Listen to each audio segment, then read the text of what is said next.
ভারতীয় বিমান বাহিনীর প্রদর্শনী দেখতে এসে ৫ জনের মৃত্যু হয়েছে। আহত হয়েছেন অন্তত আরও ৫০ জন। ৬ অক্টোবর এয়ার শো দেখতে চেন্নাইয়ের মেরিনা সমুদ্র সৈকতে জড়ো হয়েছিলেন হাজার হাজার দর্শক। ডিহাইড্রোজেন ও ক্লান্তিজনিত কারণে তাদের মৃত্যু হয়েছে বলে হিন্দুস্তান টাইমসের প্রতিবেদনে বলা হয়েছে। প্রতিবেদনে আরও বলা হয়, দুর্বল ব্যবস্থার কারণে এমনটি ঘটেছে।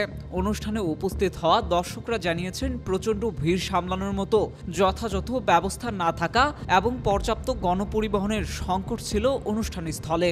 একজন ঊর্ধ্বতন পুলিশ কর্মকর্তা বার্তা সংস্থা পিটিআইকে বলেছেন, সমুদ্র সৈকতের সামনে একজন এবং অপর ৪ জন ঘটনাস্থলের আশেপাশে মারা গেছে। অনুষ্ঠানটি সমুদ্র সৈকতের একটি খোলা জায়গায় শুরু হয় সকাল ১১টায়, চলে দুপুর ১টা পর্যন্ত। হাজার হাজার দর্শক যারা এই প্রদর্শনী দেখতে এসেছিলেন তাদের অনেককে কড়া রোদের মধ্যে কমপক্ষে ২ থেকে ৩ ঘন্টা দাঁড়িয়ে থাকতে হয়েছে বলেও জানানো হয় প্রতিবেদনে। আর এসব অব্যবস্থাপনার কারণেই মৃত্যু হয়েছে বলে প্রতিবেদনে উল্লেখ করা হয়।